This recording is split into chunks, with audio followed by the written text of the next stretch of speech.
Hey, how's it going? This is going to be a short video on some things I ran into doing my e-bike build. This isn't going to be an A to Z video on how to do an e-bike build, but just some things that I ran into that weren't covered in other videos that I saw. So hopefully there's some information that is useful to you if you decide to do your own e-bike build. And so yeah, let's just get to it.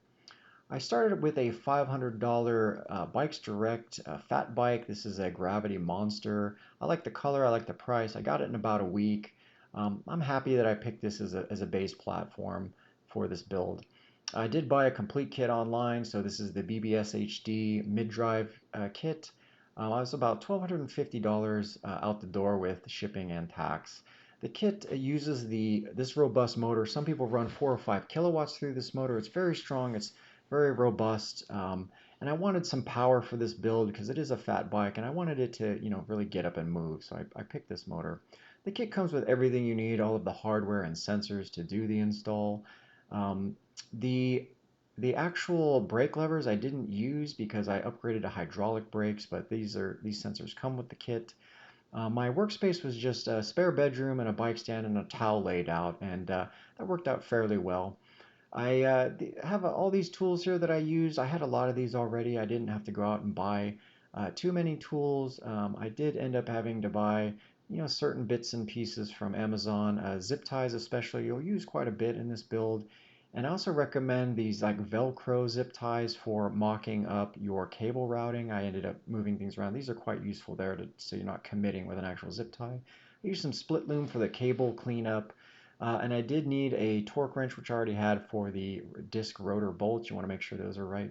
These are the workhorse tools for the installer metric wrenches. I did have a cheap bike repair kit for the crank puller to put the motor in, but the rest of the tools in it were garbage, and so I had to use other tools for that. I used electrical tape, some double-sided tape, Gorilla Tape for certain things. Since I did upgrade the brakes, I had to buy a brake bleed kit to do that, to do the conversion. I also needed to use this multi-tool for the chain breaker because the one in that cheap kit was broken. I did actually end up using this micrometer that I had quite a bit. I wouldn't say it's essential for the build, but I was surprised how often I use this to get things just right, just to get things to fit perfectly. So I did end up using that quite a bit. Here's the build about midway through. I've got the motor installed in the bottom bracket. Just trying to figure out the cable routing. I did need to use a couple spacers on the drive side, just a few to get clearance of the motor.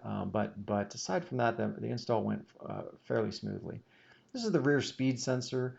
So the install of this went pretty smooth, but notice how far inbound the sensor is. I found that I could not remove the rear tire after the speed sensor was installed because it was so inboard to the rear stay. So this position of the sensor was pretty much optimal for this particular build, but it does mean that you have to remove the sensor if you're ever going to remove the tire. So in your roadside kit, I recommend having a small Phillips head screwdriver to remove the sensor, the inboard part of the sensor from the mount when you're removing the rear tire. And also keep those cables out of the way of the tire, like zip tie those up really well so there's no chance of those sensor cables rubbing the tire. This is the shift sensor. I didn't have any issues with this. Didn't have to cut cable housing because I had exposed cable for this. Straightforward there. These are the cutoff. These are the brake levers with the cutoff switches. I didn't end up using these because I immediately upgraded to hydraulic brakes. But these are the ones that came with the kit. These are the stock calipers. I dumped those immediately. That they were inadequate for this build. I went to 180 millimeter rear and 203 millimeter fronts, and I did use a Shimano SLX hydraulic brakes for this build. Here's me trying to get the right spacing for the Hall sensor and the rare earth magnet. Hall sensors work off a magnetic field, so you have to really fiddle around with getting the magnet just right so that, I kind of wanted to use the brake levers as a clutch. So when you barely press on the brake lever, it breaks the magnetic field and the motor cuts out. You can do your shifting and then release the lever to re-engage the motor. It took quite a bit of fiddling around to get that to work just right, but I do recommend spending a lot of extra time to get that right because the payoff is pretty big if you get it dialed in. Again, I had these lying around. The magnets are rare earth magnets, so Depending on your install, you may, get these and need to space them accordingly to get the right spacing. I didn't need to use them. I did use JB Weld for epoxying the magnets onto the shift levers. This is the stuff I used. Pretty happy with it. The magnets have been on there quite a while and not had any issues. I did epoxy the magnets to these little caps on the back of the SLX levers. Try not to just put too much epoxy, but just enough around to make sure that the magnets were securely mounted to these little caps, which then you can snap onto the levers. I did use vice grips to gently apply pressure to mount the magnets to these caps. That ended up working out well. Don't have any issues there. But again, don't do too much pressure because you don't want to break those little plastic caps or you're screwed. Here's me kind of figuring out the spacing of these. These Shimano brakes have bracing up against the tube, the handlebar, and so that kind of complicates things with the placement of the grips and things like that.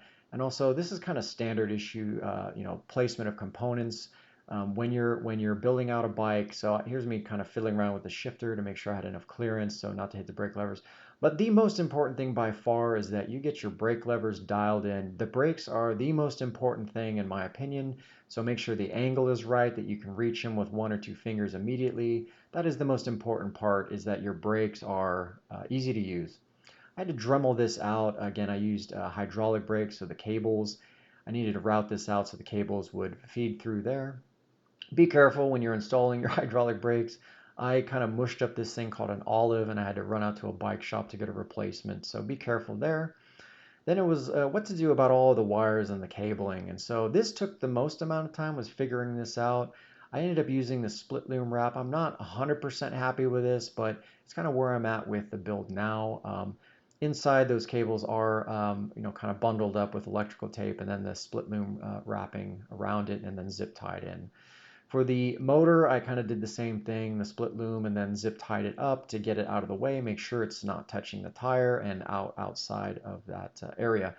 So this is the final kind of configuration of the handlebar and all of the the display there and everything, and the brakes and everything. This took quite a while to get it just right, so I spent quite a bit of time on that.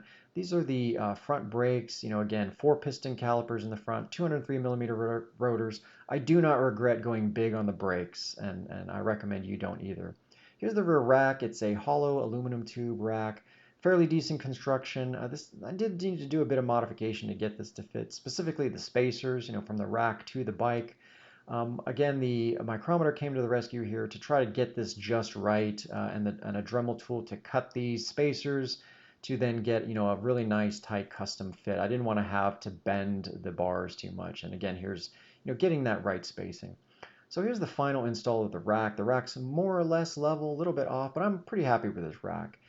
In terms of the chain line ended up being okay with the Lecky Bling Ring 42 tooth, on the install. And here's the racks. I had some collapsible grocery baskets and a little bag on the back for the lock and everything. So overall, I'm pretty happy with the build. Would I do it again? Yeah, probably. It's probably about 2,800 bucks into the build completely.